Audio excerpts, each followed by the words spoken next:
Hello viewers and Fakhar अगले good evening to everyone. मैं हूं फ़खर यूसुफजई और आप देख रहे हैं डिबेट विद फ़खर। और मेरे साथ डिबेट में आज साथ देंगे major general Ashwini Shrivastava from India. और आपको पता है कि वो डिफेंस से रिलेटेड जो मैटर्स होते हैं उनके एक्सपर्ट्स हैं।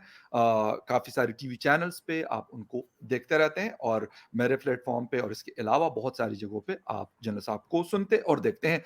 आज बात करेंगे सबसे पहले तो जनरल साहब, thank you very much for joining the show. मेहरबानी फ़कर। सर, एक तो इस वक्त जो प्रॉब्लम्स चल रही हैं, China versus India, Pakistan versus India, Pakistan versus Afghanistan, थोड़ा सा समराइज करना चाहूंगा सर, आपकी एनालिसिस चाहूंगा इस पे कि सबसे पहले तो चाइना इंडिया, ये क्या हो रहा है? डिस्प्यूट बढ़ रहा है या ये क्लोज हो जाएगा? ठीक है, पहले भी हुआ था 2020 में गलवान में, अब भी हुआ है, मैटर सेटल डाउन हो जाएगा? हाँ, बिल्कुल। देखो फ़कर, ये सच्चाई है कि चीन के जो बॉर्डर कनेक्शन जो हैं 14 देशों से हैं। मगर उसने 12 देशों के साथ अपना बॉर्डर जो डिस्प्यूट है रिज़ॉल्व कर लिया है। 2 देश रह गए हैं, वो है भूटान और भारत। और चीन जो है वो रिज़ॉल्व करने के मूड में नहीं है। हमने 3 सेक्टर हैं हमारे, ईस्टर्न सेक्टर, सेंट्रल सेक्टर और वेस्टर्न सेक्टर। जो हमारा असम और सिक्किम का ईस्टर्न सेक्टर है, हिमाचल प्रदेश और उत्तराखंड का सेंट्रल सेक्टर और लद्दाख का वेस्टर्न सेक्टर। अभी तक हमने मैप भी आपस में एक्सचेंज नहीं किए। तो इसका मतलब ये है कि चीन नहीं चाहता ये मैटर रिजॉल्व हो। भारत को वो अंडर प्रेशर रखना चाहता है। कहीं ना कहीं वो भूटान से रिजॉल्व करने की कोशिश कर रहा है और उसको भी प्रेशर डाल के ज्यादा से ज्यादा एरिया लेना चाहता है। अब बात आती है इंफ्रास्ट्रक्चर की। जब अभी हमने कुछ साल तो इंफ्रास्ट्रक्चर को इतना डेवलप नहीं किया था, क्योंकि भारत की इकोनॉमी भी इतनी अच्छी नहीं थी और यह सोच विचार भी था कि अगर हम डेवलप करेंगे तो हो सकता है चीन इसका इस्तेमाल करे। मगर लास्ट 10 साल से भारत ने बहुत बदलाव आया है। हमने अपना माइंडसेट चेंज किया है। हमारी जब से प्रेजेंट गवर्नमेंट आई है तो हमारा इंफ्रास्ट्रक्चर बहुत जोरों से बढ़ रहा है। हमने सड़कें बना ली, ब्रिजेज बना ली, रेलवे लाइन बना लिए हैं, हमने टनल बना दिए, हमने लॉजिस्टिक सप्लाई बढ़ा ली है और ये हमने लद्दाख से अरुणाचल प्रदेश तक बढ़ाए हैं। और ये कहीं ना कहीं चीन को बड़ा डर लग रहा है, घबराहट है, जब से हमने दरबुक शोक दौलत बेग और रोड बढ़ाई है। क्योंकि उस सब सेक्टर में जो है उसको भी पता है कि जहां हम उसके जो चाइना पाकिस्तान इकोनॉमिक कॉरिडोर को भी इंटीग्रेट कर सकते हैं, काराकोरम हाईवे को भी इंटीग्रेट कर सकते हैं और हम उसके वेस्टर्न हाईवे जो सिंगजांग से लासा जाता है उसको भी कर सकते हैं। तो मुझे लगता है कि ये जो घबराहट उसको भी है, इसीलिए वो 3 डिवीजन लेके 2020 के मई में आया था। मगर ये भी सच्चाई है, भारत ने एक महीने के अंदर ही मेरे जी में डिप्लॉयमेंट की और भारत ने बहुत प्रेशर डाला। कैलाश रेंज को हमने ऑक्यूपाई किया 29-30 अगस्त को, जो कि उसको बहुत घबराहट होगी। तो ऐसे में जो अभी स्थिति थी, स्टेटस को धीरे धीरे डिसएंगेजमेंट हो रही थी। मगर अब जो ये फिर दोबारा ये कोशिश कर रहा है, मुझे लगता है इसकी वजह कुछ और है। उसकी वजह यह है कि आज चीन के अंदर इकोनॉमिक कंडीशन बहुत खराब है। उसकी इकोनॉमी का जो जीडीपी है 3.2 है। जीरो कोविड पॉलिसी फेल होगी, लोग प्रोटेस्ट कर रहे हैं, सड़कों पे आ गए हैं। टिनामेन स्क्वायर के बाद सबसे बड़ा जो प्रोटेस्ट अभी हो रहा है। और दूसरा जो सप्लाई चेन थी चीन से, वो मूव करके इंडोनेशिया, वियतनाम और भारत आ रही है। तो ऐसे में बहुत प्रेशर में है सी जिनपिंग। वो चाहते हैं कि किसी प्रकार से अपनी पब्लिक का अटेंशन को डाइवर्ट करना चाहिए। उसके बाद 2 ऑप्शन है, या तो वो कुछ ना कुछ ताइवान की तरफ करे या कुछ ना कुछ वो भारत की तरफ करे। अगर वो ताइवान की तरफ कुछ करता है तो वहां पर जो अमेरिका ने साउथ चाइना सी में 2 एयरक्राफ्ट कैरियर ग्रुप छोड़े हुए हैं, यूएसएस निम्तिज और यूएसएस रोनाल्ड रेगन, तो वो भी जी। उसको है कि वहां पर तो दाल गलेगी नहीं। तो मुझे लगता है कि ये जो अभी 9 दिसंबर को यांगसे में आया है वो उसी की वजह है कि वो दिखा एक अपनी पब्लिक का अटेंशन डाइवर्ट करना चाहता है, क्योंकि आज वो बहुत ही कमजोर है अपने देश में। अब नेक्स्ट क्वेश्चन आता है कि ये यांगसे क्यों? और तो ये इसलिए, और वो भी तवांग का एरिया। देखो तवांग जो है वो एक हम्म। रिलीजियस पॉलिटिकली बहुत सेंसिटिव है और वो चीन उसका इस्तेमाल करना चाहेगा। और जो यांगसे पोस्ट है वो 17,000 फीट पे है और वो हम्म। डोमिनेट करती है जो चीन के 8 किलोमीटर के इलाके में, जिसको नोकदो बाउल बोलते हैं।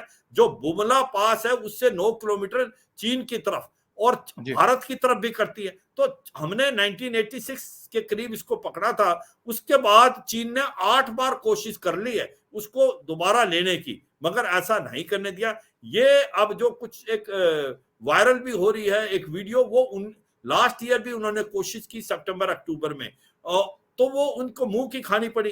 तो सच्चाई ये है कि वो इसको यांगसे में ये सोचा कि सर्दियां आ गई हैं, हो सकता है इंडियन आर्मी थिन आउट होगी हो, और इसका फायदा उठा के उन्होंने 300 के करीब की जो स्ट्रेंथ से लेके आने की कोशिश की, मगर हमारे जवानों को चुकन्ने थे। हमें पता था, हमारा हुँ, इंटेलिजेंस अभी बहुत पुख्ता है, क्योंकि हुँ, एक तो हमारे पास ड्रोन्स हैं, यूएवी है, हमारे पास और सिस्टम है। तो मैं एक और चीज इसी में ऐड करता हूँ फकर, इसका जी, दूसरा एक और भी कारण है कि वो आया है कि इकोनॉमी को डाइवर्ट।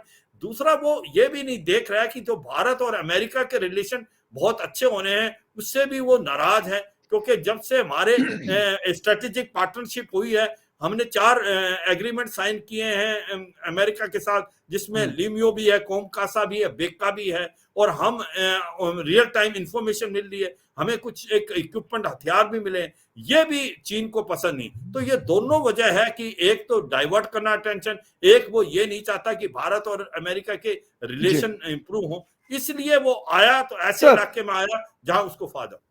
सर एक चीज़ तो ये है कि ठीक है, बिल्कुल आपकी बात सही है। Hindustan is the part of the quad, I2U2 और बहुत सारे फोरम्स में मौजूद है। आप लोगों को प्रेज़िडेंसी इस साल मिली है G20 की। आप होस्ट कर रहे हैं, आपका कंट्री होस्ट कर रहा है, बहुत बड़ी बात है। बट ये भी सर दूसरी तरफ जिस तरीके से भी शी जिनपिंग को जो प्रोटोकॉल दिया अरब किंग ने या रॉयल फैमिली ने, उसको और उसके साथ क्योंकि शी जिनपिंग के ताल्लुकात व्लादिमीर पुतिन के साथ भी बहुत अच्छे हैं, तो उसको तो इग्नोर नहीं किया जा सकता। नो डाउट कि अमेरिका का इस वक्त पैरेलल किसी के साथ नहीं है, शायद रशिया भी उस लेवल पे नहीं पहुंच सकता, लेकिन हम रशिया को भी साइड लाइन नहीं कर सकते। एक तगड़ा मुल्क है, बड़ी इकोनॉमी है, नेचुरल रिसोर्सेज बहुत हैं, लेकिन उस मतलब कॉन्टेस्ट में अगर बात कर लें तो चाइना तो अकेला नहीं है, ये तो नहीं कहा जा सकता। ये बात आपकी बिल्कुल दुरुस्त है कि कमजोर हुआ है, लेकिन इतना कमजोर हुआ है कि इंडिया उसको दबोच लेगा और तप्पड़ मार के साइड पे कर देगा। नहीं, नहीं, बिल्कुल नहीं। भारत तो बिल्कुल नहीं चाहता।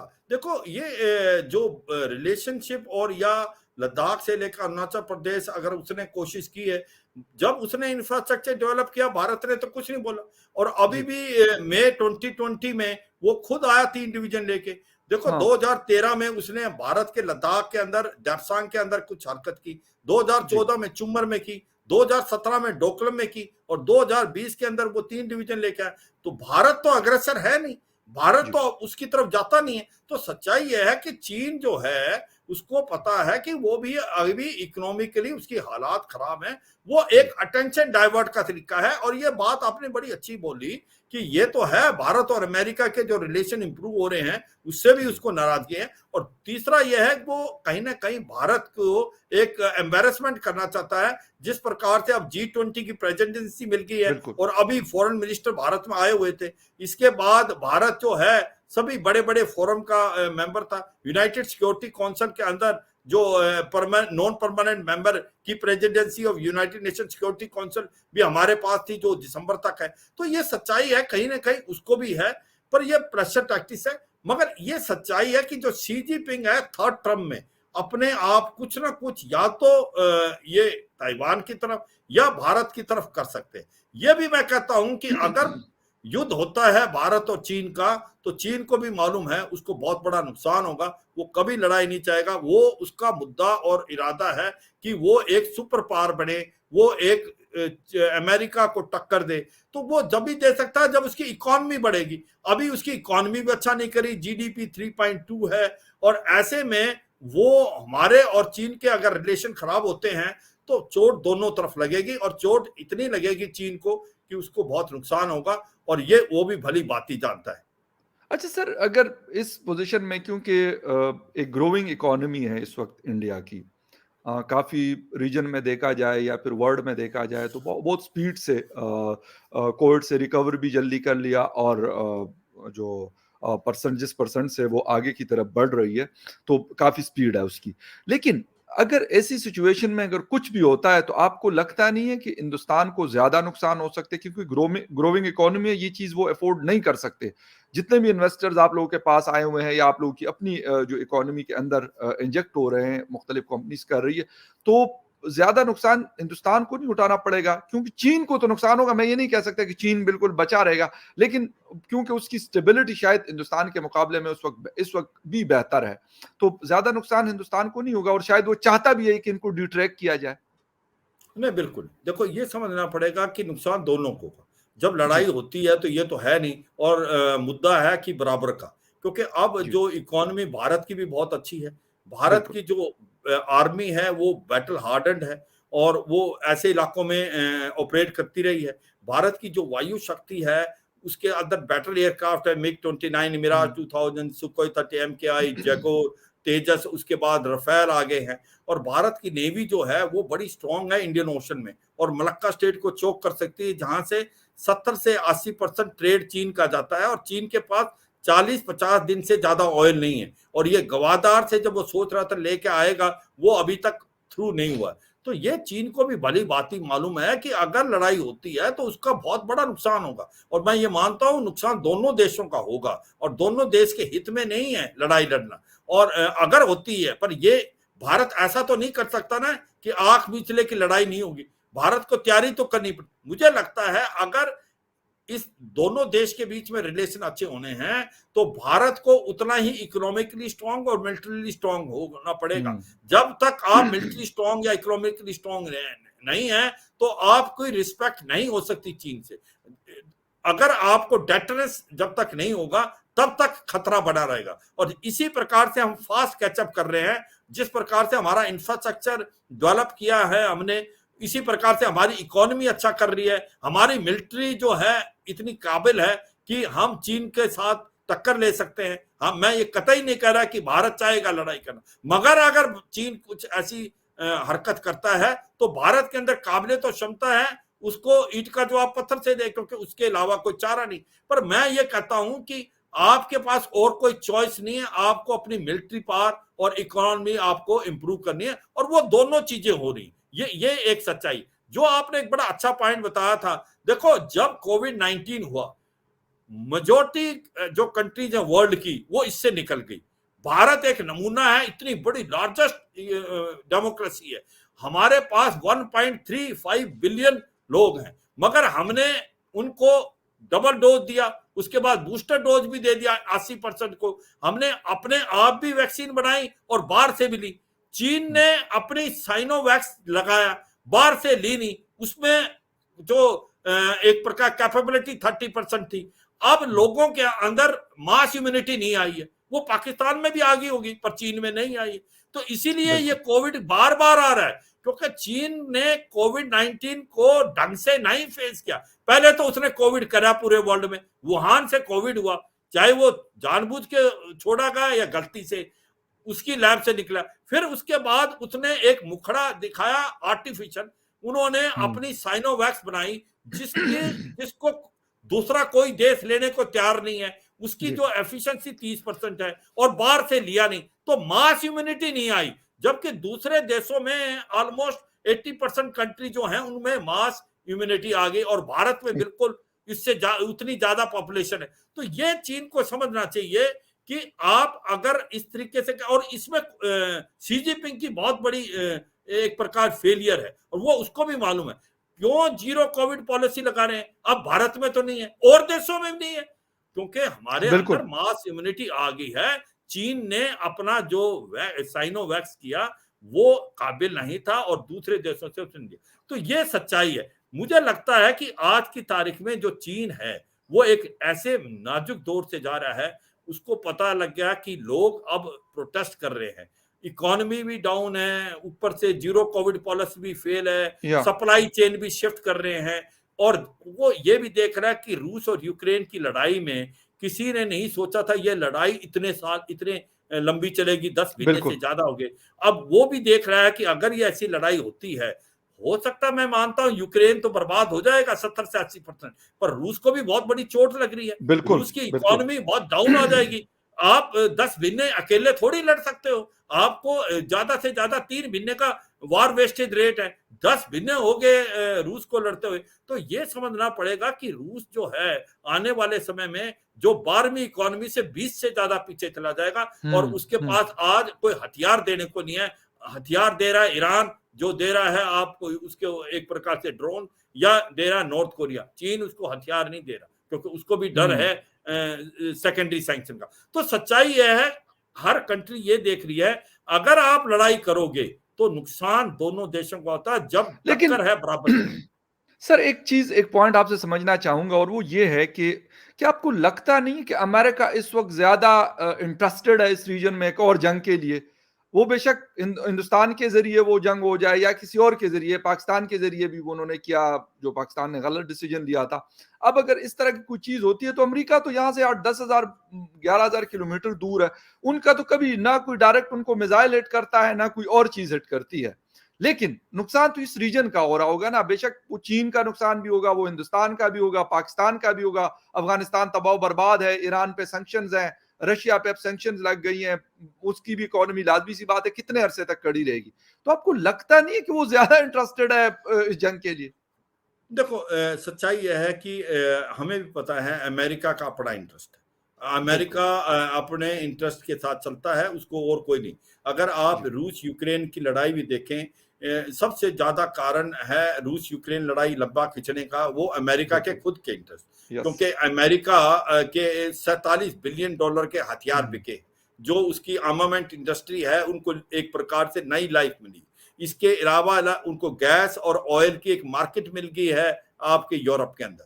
तो जी। सच्चाई यह है कि रूस यूक्रेन तो बर्बाद हुआ, रूस की इकोनॉमी डाउन हुई, और एक देश जिसको फायदा हुआ वो अमेरिका है। ये तो इसमें कोई शक नहीं, ये सब समझते हैं। अमेरिका अपना इंटरेस्ट, मगर ये भी समझना पड़ेगा कि किसी जगह पर आपको पार्टनरशिप करनी है। कि जब आती है बात साउथ चाइना सी की, और जिस प्रकार से एक्सपेनिज्म एटीट्यूड चीन कर रहा है, तो इसको अकेला अमेरिका नहीं संभाल सकता। इसीलिए उसने क्वाड बनाया, जो 4 देश हैं, भारत भी है जिसके अंदर अमेरिका भी है, जापान भी, ऑस्ट्रेलिया, जिसका प्रिंसिपल है बेसिकली फ्री, ओपन और इंक्लूसिव इंडो पैसिफिक। और उसके 3 गाइडिंग रूल है: freedom of navigation, rule based international order, maintaining territorial integrity and sovereignty of all nation including minor. वो क्यों? क्योंकि चीन दादागिरी कर रहा है, छोटे छोटे देश घबराए हुए हैं, वो हथियार की तरफ जा रहे हैं, चाहे वो वियतनाम हो, इंडोनेशिया हो, लाओस हो, ब्रुनेई हो। तो ऐसे में अगर आपको उससे टक्कर लेनी है, तो अमेरिका को मालूम है कि अकेला वो नहीं कर पाएगा, इसलिए उसने क्वाड बनाया। अगर rule of the game follow करे चीन, तो फिर तो कोई प्रॉब्लम नहीं। उसने आर्टिफिशियल आइलैंड बना लिया इंडो पैसिफिक में, 80% उसने एक्सक्लूसिव इकोनॉमिक जोन अपने नाम कर दिया, और ईस्ट चाइना सी में उसने जापान के साथ सान कैकू आइलैंड में एक प्रकार टकराव है।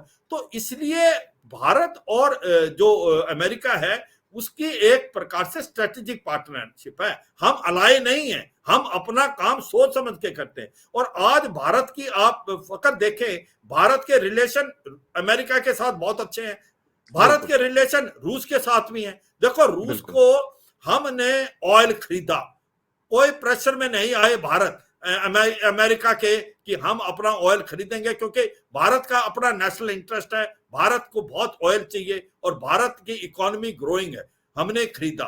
और मगर भारत एक ऐसा देश है जो प्रधानमंत्री ने आंखों में आंखें डाल के पुतिन को जो एससीओ मीटिंग के समरकंद में यह भी बोला, this is not an era of war, लड़ाई को नहीं होनी चाहिए, और बातचीत से, डिप्लोमेसी से इसका समाधान निकले और लड़ाई बंद होनी चाहिए। तो ऐसे में अब दोनों तरफ लोग समझते हैं कि एक भारत ही ऐसा देश है शायद एक कंस्ट्रक्टिव रोल प्ले करके यह लड़ाई को बंद कर सकता है। मैं ये बिल्कुल मानता हूं अमेरिका अपना इंटरेस्ट देखता है, इसमें कोई शक नहीं। स्पेशली रशिया यूक्रेन वार इतनी लंबी खिंचने की एक वजह है अमेरिका के अपना पर्सनल इंटरेस्ट, और वो जो है नुकसान दे सकता है। और इसीलिए सभी कहते हैं कि भाई अब ये लड़ाई बंद होनी चाहिए, क्योंकि छोटे छोटे देश, डेवलपिंग कंट्री जिसमें हम भी शामिल हैं, साउथ एशिया की सारी कंट्री हैं, वहां पर इकोनॉमी बहुत डाउन है, फूड की प्रॉब्लम है, फ्यूल की प्रॉब्लम है, फर्टिलाइजर की कमी होगी। तो ऐसे में इनको बहुत ज्यादा नुकसान हो रहा है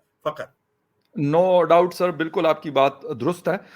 लेकिन अमेरिका ने हमेशा इसी रीजन को वार ज़ोन बना के रखा हुआ है।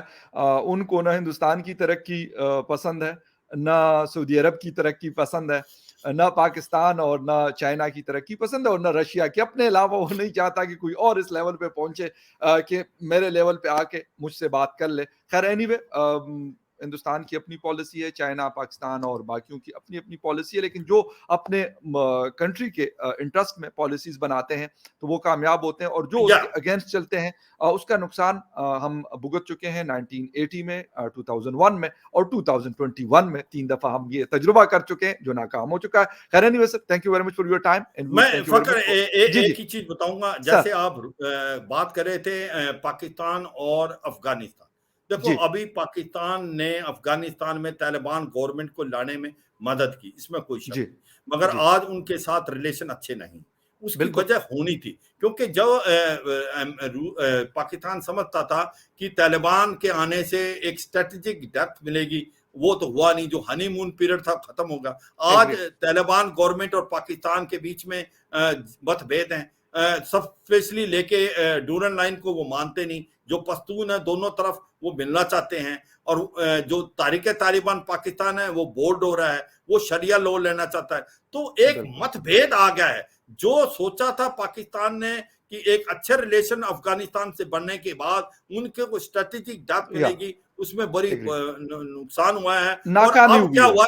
हुआ, अफगानिस्तान में एक टेररिज्म का हब सेंटर बन गया है। सच्चाई ये है कि जो टेररिज्म, चाहे वो अलकायदा है, इस्लामिक स्टेट है, ऐसे लश्कर तोबा जैसे मोहम्मद ने भी वहां पर अपने ऑफिस खोल लिए हैं। तो ये दुख की बात है कि ये इलाके में अब जो है इंस्टेबिलिटी का दौर आएगा, क्योंकि अफगानिस्तान के अंदर तालिबान जो गवर्नमेंट है वो कंट्रोल नहीं। और दूसरा, तालिबान बिल्कुल। को आज तक गवर्नमेंट ने किसी ने नहीं रिकॉग्नाइज किया। रिकॉग्नाइज़ जिस किसी ने भी नहीं प्रकार किया, बिल्कुल। Taliban no 2.0 doubt. वैसा ही है जैसे तालिबान 1.0 था। या औरतों को बाहर नहीं निकलने देना चाह रहा, बच्चियां स्कूल में नहीं पढ़ सकती, वहां पर लोग मर रहे हैं। तो ये हमारी सबकी जिम्मेवारी है कि काफ़ी सारी problems are going on in Afghanistan, all over Afghanistan, but the thing is कि अमेरिका ने अगर 20 इयर्स, ऑलमोस्ट 21 इयर्स वहाँ पे स्पेंड किए, तो वो क्या करता रहा? ये सवाल मेरे ख़्याल में हम सबको पूछना चाहिए और अगर हम ये नहीं पूछेंगे, तो वो कोई और अफ़गानिस्तान भी हमारे सामने आ सकता है। बेशक हम जो मर्ज़ी कह दें, तालिबान को ना कोई सपोर्ट की जा सकती है, ना उनकी पॉलिसी को सपोर्ट करनी चाहिए। बिल्कुल, लेकिन बिल्कुल। 21 साल अमेरिका सर वहाँ पे क्या करता रहा? ये जवाब अमेरिका से हिंदुस्तान को भी पूछना चाहिए, ये पाकिस्तान को, क्योंकि अगर जैश-ए-मोहम्मद और लश्कर-ए-जंगी और एक्स-वाई-ज़ेड होते हैं, तो उसका नुकसान पाकिस्तान को तो हो रहा है और होगा, बिल्कुल। बट उसका नुकसान हिंदुस्तान को भी बहुत बड़े लेवल पे उठाना पड़ेगा। खैर anyway, thank you very much sir for your time and thank you very much viewers for watching debate with Fakhar Yousafzai. किसी और डिबेट में फिर मिलेंगे, तब तक के लिए take care and bye. Thank you.